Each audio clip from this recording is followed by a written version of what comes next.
भक्तगणों, आज महाभारत में आपको गंधाराज को परास्त करके अर्जुन का लौटना, यज्ञ भूमि की तैयारी और नाना देशों से आए हुए राजाओं का यज्ञ की सजावट देखना, यह कथा आपको महाभारत में सुनाऊंगा। आप इसको ध्यानपूर्वक सुने और इस चैनल को लाइक करें, सब्सक्राइब जरूर करें। कथा सुनिए। बेशवान जी कहते हैं, जन्मेजय शकुनी का पुत्र गंधारी गंधारों में सबसे बड़ा वीर और महारथी था। वह बहुत बड़ी सेना लेकर अर्जुन का सामना करने के लिए बढ़ा। उसके सैनिक शकुनी के वध का स्मरण करके अरमस में भरे हुए थे। सबने धनुष बाण हाथ में लेकर पार्थ पर आक्रमण किया। परम धर्मात्मा और किसी से भी पराजित न होने वाले वीरवर अर्जुन ने उन्हें शांतिपूर्वक समझाकर लड़ने से रोका तथा युधिष्ठिर का हितकारी वचन भी सुनाया, किंतु वे अरमस से भरे होने के कारण उनकी बात मानने को तैयार न हुए। अनेकों योद्धा घोड़े को चारों ओर से घेर कर उसे पकड़ने के लिए आगे बढ़े। यह देख पांडुनंदन अर्जुन घाटी धनुष से छूटे हुए तेज धार वाले छुरों से बिना परिश्रम के ही उनके मस्तक काट लगे। इस प्रकार मार पड़ने पर बाणों से पीड़ित होने के कारण वे सब सैनिक घोड़ा छोड़कर बड़े वेग से अर्जुन की ओर लौट पड़े। उन सभी गंधारों के द्वारा रोके जाने पर भी तेजस्वी वीर अर्जुन नाम ले लेकर उनके सिर काटने और गिराने लगे। जब चारों ओर गंधारों का सहारा आरंभ हो गया तो शकुनी के पुत्र ने आगे बढ़कर पांडुनंदन अर्जुन को रोका। तब अर्जुन ने जिस प्रकार जयद्रथ का सिर उड़ाया था, उसी प्रकार शकुनी पुत्र के सिर स्त्राण को अर्धचंद्राकार बाण से काट गिराया।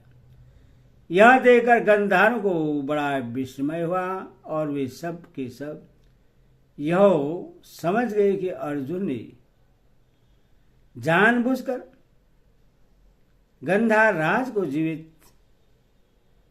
छोड़ दिया है। उस समय गंधार राज शकुनी का पुत्र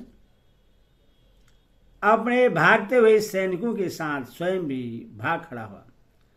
संपूर्ण सेना के मनुष्य, हाथी और घोड़े इधर उधर भटकने लगे। सारी फौज गिरती पड़ती भागने लगी। उसके अधिकांश सिपाही युद्ध में मारे गए और वह बारंबार युद्ध भूमि में ही चक्कर काटने लगा। तदनंतर गंधार की माता अत्यंत भयभीत होकर बूढ़े मंत्री को आगे करके नगर से निकली और उत्तम अर्घ्य देकर रणभूमि में उपस्थित हुई। आते ही उसने अपने रणोमत पुत्र को युद्ध करने से रोका और अर्जुन की पूजा करके उन्हें प्रश्न किया। अर्जुन ने भी उनका सत्कार करके उसके ऊपर अनुग्रह किया और शकुनी के पुत्र को संताना देते हुए कहा, माँ भाव, तुमने जो मुझसे युद्ध करने का विचार किया यह मुझे पसंद नहीं आया, किंतु तुम तो मेरे भाई ही हो। मैंने माता गंधारी और पिता धृतराष्ट्र को याद करके युद्ध में तुम्हारी उपेक्षा की है, इसी से अब तक जीवित हो। केवल तुम्हारे अनुगामी सैनिक ही मारे गए हैं। अब हम लोगों में ऐसी बात नहीं होनी चाहिए। आपस का बैर शांत कर देना उचित है। अब तुम कभी इस प्रकार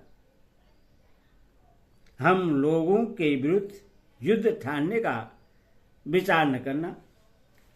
आगामी चैत्र की पूर्णिमा को महाराज युधिष्ठिर का अश्वमेध यज्ञ होने वाला है, उसमें तुम अवश्य पधारना। गंधार राज से यो कहकर अर्जुन इच्छानुसार बिचन्ने वाले घोड़े के पीछे चल दिए। अब वह घोड़ा हस्तिनापुर की राह पकड़कर लौट पड़ा।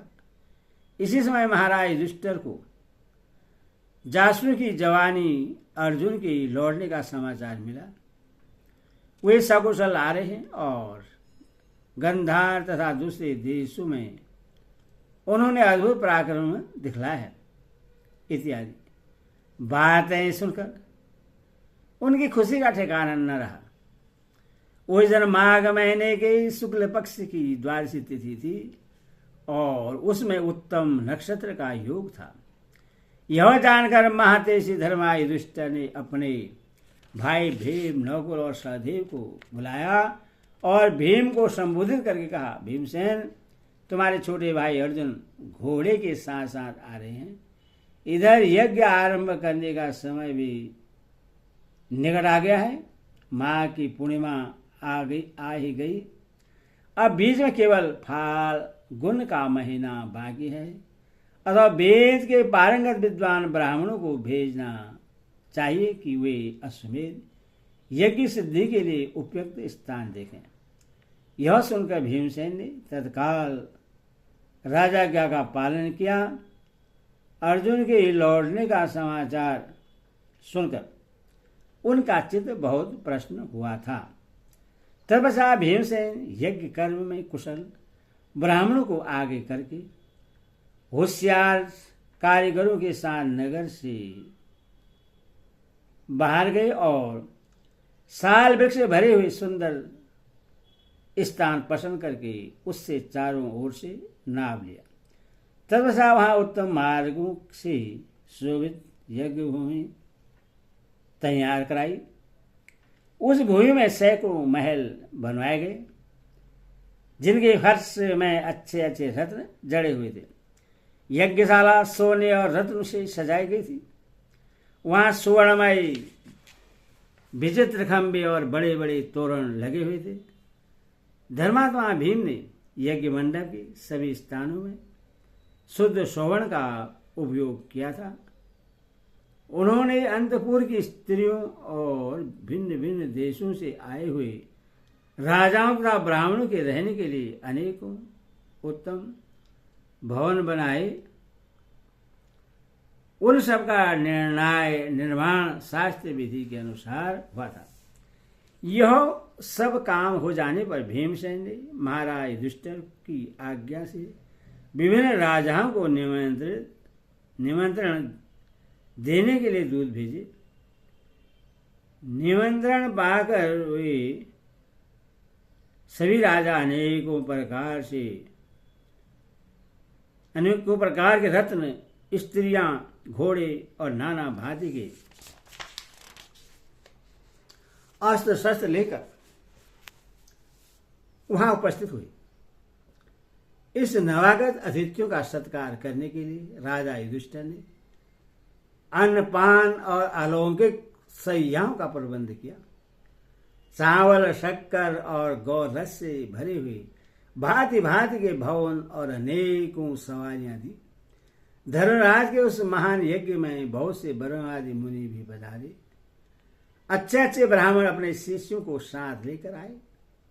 महातेजी युधिष्ठिर दंभ छोड़कर स्वयं ही उन सबका विधिवत सत्कार करते और जब तक उनके लिए योग्य स्थान का प्रबंध न हो जाता तब तक उनके साथ साथ रहते थे।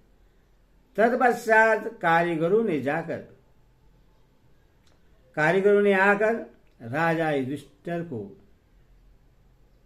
यह सूचना दी कि यज्ञ मंडप का सारा कार्य पूरा हो गया है। यह सुनकर वे अपने भाइयों से बहुत प्रसन्न हुए। तदनंतर यज्ञ में सम्मिलित होने के लिए आए हुए राजा लोग घूम घूम कर भीमसेन के द्वारा तैयार कराए हुए यज्ञ मंडप की उत्तम सजावट देखने लगे।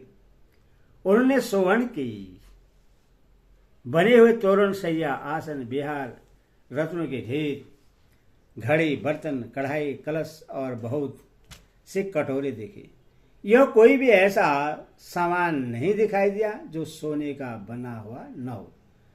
शास्त्रोक्त विधि के अनुसार जो लकड़ी के यूप बने हुए थे उनमें भी सोना जड़ा हुआ था। इस प्रकार वह यज्ञशाला पशु, गौ, धन और धान्य सभी दृष्टियों से संपन्न एवं आने बढ़ाने वाली थी। उसे देखकर राजाओं को बड़ा विस्मय हुआ। ब्राह्मणों और वैश्यों के लिए वहां परम स्वादिष्ट अन्न का भंडार भरा हुआ था। प्रतिदिन 1,00,000 ब्राह्मणों के भोजन कर लेने पर बार बार डंका पीटा जाता था। धर्मराज का यज्ञ रोज रोज इसी रूप में चालू रहा। अन्न के बहुत से पर्वत के समान ढेर दिखाई देते थे। दही की नहरें बनी हुई थी और घी के अनेकों तालाब बने हुए थे। उस महान यज्ञ में अनेकों देशों के लोग जुटे हुए थे। राजा जम्बूद्वीप, सारा जम्बूद्वीप ही वहां एकत्रित दिखाई देता था। हजारों प्रकार की जातियां बहुत से पात्र लेकर वहां उपस्थित होती थी।